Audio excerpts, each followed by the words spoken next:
अब आइए बात करते हैं उस बिल की जिसको लेकर हमारे देश के लोकतंत्र के मंदिर में हंगामा और गदर मचा है।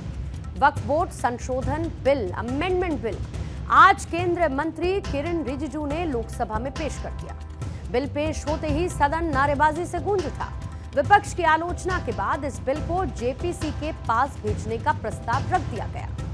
सरकार ने बिल पर अपना पक्ष रखा और मुसलमानों को एक सीधा संदेश देने की कोशिश की। संसद में केंद्रीय मंत्री किरण रिजिजू ने कहा कि विधेयक में किसी धार्मिक स्वतंत्रता में हस्तक्षेप नहीं किया जा रहा है और संविधान के किसी भी अनुच्छेद का उल्लंघन नहीं किया गया है। इस बिल का अखिलेश यादव से लेकर ओवैसी और इसके साथ ही विपक्षी अलायंस ने एक साथ विरोध किया, लेकिन सरकार की तरफ से भी सॉलिड पक्ष रखा गया। ऐसे में सवाल ये उठता है कि वक्फ संशोधन बिल से विपक्ष को आखिर दिक्कत क्या है? क्या मुस्लिम विरोधी वक्फ बोर्ड संशोधन बिल है, जैसा कि विपक्ष एक नैरेटिव सेट कर रहा है? वक्फ बिल का क्या इलेक्शन से कोई कनेक्शन है? वक्फ कानून में संशोधन जरूरत है या फिर सियासत है? वक्फ बोर्ड की जमीन के लिए आखिर क्यों लड़ रहा है इंडी गठबंधन? कई सवाल हैं जिनका जवाब मिलना बाकी है, लेकिन इस बिल पर जमकर सियासत हो रही है। ऐसा लग रहा है जैसे यह जो संशोधन लाया गया वक्फ बोर्ड के कानून में, यह मुसलमान विरोधी है। कहां से ये मुसलमान विरोधी है? कौन सा इसका कानून मुसलमान विरोधी बताता है? यहाँ उदाहरण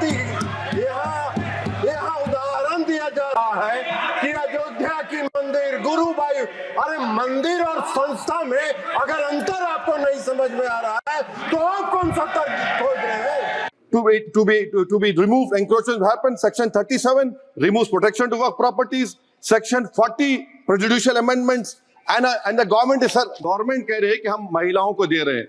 मुझे यकीन है कि आप बिल्किस बानो को और जकिया जाफरी को मेंबर बनाएंगे, मुझे यकीन है। मैं आपसे जानना चाह रहा हूं सर कि ये जो आप बिल ला रहे हैं, आप देश को बांटने का काम कर रहे हैं, जोड़ने का काम नहीं कर रहे हैं। आप दुश्मन हैं मुसलमानों के, उसका सबूत ये बिल है। Thank you sir. हम सर अपने सरकार की ओर से हम पक्ष रखना चाहते हैं कि ज्वाइंट पार्लियामेंट्री कमेटी गठन करके इस बिल को रेफर किया जाए और फिर ऑल पार्टी अपने संख्या के हिसाब से वहां पे विस्तार से चर्चा करें और स्टेक होल्डर से बुला करके जो भी सुनना है आप इस कमेटी को अधिकृत रूप से यहाँ से आप पास कर दीजिए और भविष्य में हम खुले मन से इस तरह का आपका सजेशन हम जरूर सुनेंगे। कुल मिलाकर कहा यह जा सकता है कि वक्फ बोर्ड पर बवाल जारी है। आइए आपको यह भी बता देती हूं कि आखिर ये वक्फ है क्या और देश में कहां-कहां पर कितनी संपत्ति है जिसको लेकर बवाल है। सबसे पहले आसान भाषा में आप ये समझिए कि आखिर वक्फ होता क्या है। वक्फ जो है वो अरबी भाषा का वकूफा शब्द से बना हुआ है और इसका मतलब ये होता है ठहरना, रोकना, कंट्रोल करके रखना। वक्फ का मतलब उन संपत्तियों के लिहाज से है जो कि इस्लामी कानून के तहत विशेष रूप से धार्मिक या फिर धर्मार्थ उद्देश्यों के लिए समर्पित की जाती है। मतलब ये है कि अगर कोई अपनी प्रॉपर्टी अल्लाह के नाम पर समर्पित करना चाहता है तो वो संपत्ति चली जाती है, प्रॉपर्टी, जमीन वक्फ के पास। वक्फ के पास उसकी देखरेख का अधिकार होता है। इसके साथ ही मस्जिदों को भी हैंडल करता है यही वक्फ बोर्ड जमीन के लिहाज से। अब इसके साथ साथ दावा यह किया जाता है कि इस्लाम में ये एक तरीके का धर्मार्थ बंदोबस्त है। वक्फ उस जायदाद को कहते हैं जो कि इस्लाम को मानने वाले दान करते हैं। ये चल और अचल दोनों तरीके की संपत्ति हो सकती है। ये दौलत वक्फ बोर्ड के तहत आती है और जैसे ही संबंधित संपत्ति का स्वामित्व बदलता है तो ये माना जाता है कि ये संपत्ति मालिक से अल्लाह को हस्तांतरित हो गई है, यानी कि उनको चली गई है। मतलब ये है कि अगर कोई संपत्ति वक्फ की होती है तो हमेशा वो वक्फ की ही रहती है। अब रहा इसका कि साहब इसकी फुल पावर जिला अधिकारी को दे दी जाए या फिर इसके अंदर गैर मुस्लिमों को शामिल कर दिया जाए, तो ये एक तरीके से वक्फ बोर्ड को कमजोर करने और उसकी ताकत को और उसकी संपत्ति के साथ खिलवाड़ करने की कोशिश है।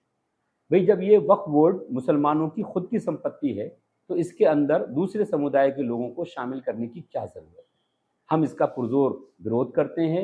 वक्फ बोर्ड जिस तरीके से है उसी तरीके से चलना चाहिए और उसके अंदर जो और तरक्की और उसकी मजबूती के लिए जो गवर्नमेंट कर सकती है वो करे, हम उसके साथ।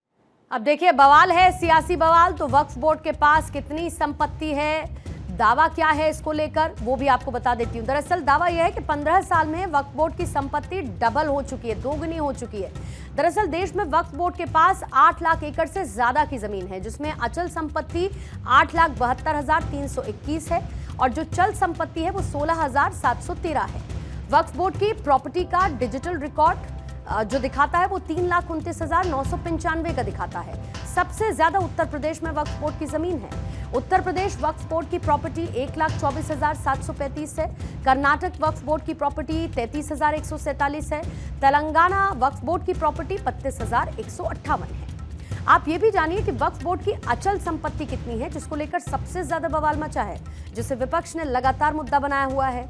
जैसे कि वक्फ बोर्ड के पास खेती की जमीन कितनी है, 1,40,781, जबकि कब्रिस्तान की संपत्ति में 15,07,516, मस्जिद की जो संपत्ति है वो 1,19,200 है, मदरसे की संपत्ति 14,008 है। और देश में उत्तर प्रदेश और बिहार में 2 शिया वक्फ बोर्ड समेत कुल मिलाकर 32 वक्फ बोर्ड हैं। रेलवे और रक्षा विभाग के बाद अगर देश में सबसे ज्यादा किसी के पास संपत्ति है तो है वक्फ बोर्ड। साल 2009 में जो जमीन थी वो 4 लाख एकड़ की थी और इसमें अधिकांश मस्जिद, मदरसा, कब्रिस्तान शामिल हैं। अब ये भी जानिए कि वक्फ कानून में बदलाव कब कब हुए। मतलब कहने का यह है कि कोई पहली बार नहीं है कि इसमें कोई संशोधन हुआ है। साल 1954 में जवाहरलाल नेहरू ने इसका गठन किया था और इसके बाद साल 1995 में नरसिम्हा राव की सरकार थी, जिसमें पहला अमेंडमेंट इसमें किया गया। फिर उसके बाद साल 2013 में जब मनमोहन सिंह की सरकार थी तो दूसरा अमेंडमेंट इसमें लाया गया और तीसरी बार अब यानी कि 2024 में मोदी सरकार में इस बिल में अमेंडमेंट लाया गया और अब इस पर जमकर सियासी बवाल हो रहा है, हंगामा हो रहा है। सबसे पहले आपको यह भी बता देती हूं कि जो बिल संसद में पेश हुआ उसमें बदलाव क्या क्या किए गए हैं, विरोध आखिर किस बात का है।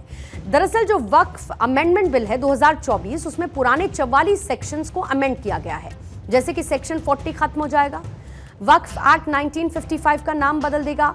इसके साथ ही जो बोहरा समाज है, आगा खानी है, उनके लिए अलग बोर्ड की बात की गई है। वक्फ बोर्ड में महिलाओं को जगह मिलेगी और वक्फ बोर्ड की मनमानी इसी के साथ खत्म होगी। इसके साथ ही इसमें 2 महिलाओं को शामिल किया जाएगा तो दूसरे जो 2 लोग शामिल होंगे वो नॉन मुस्लिम होंगे, इसमें उनको शामिल किया जाएगा। अब इस बिल के विरोध के पीछे कहीं ना कहीं मुस्लिम वोट बैंक खिसकने का डर भी इंडिया गठबंधन को सता रहा है। दरअसल कोई संपत्ति एक बार अगर वक्फ की हो जाती है तो हमेशा वो उसी की रहती है।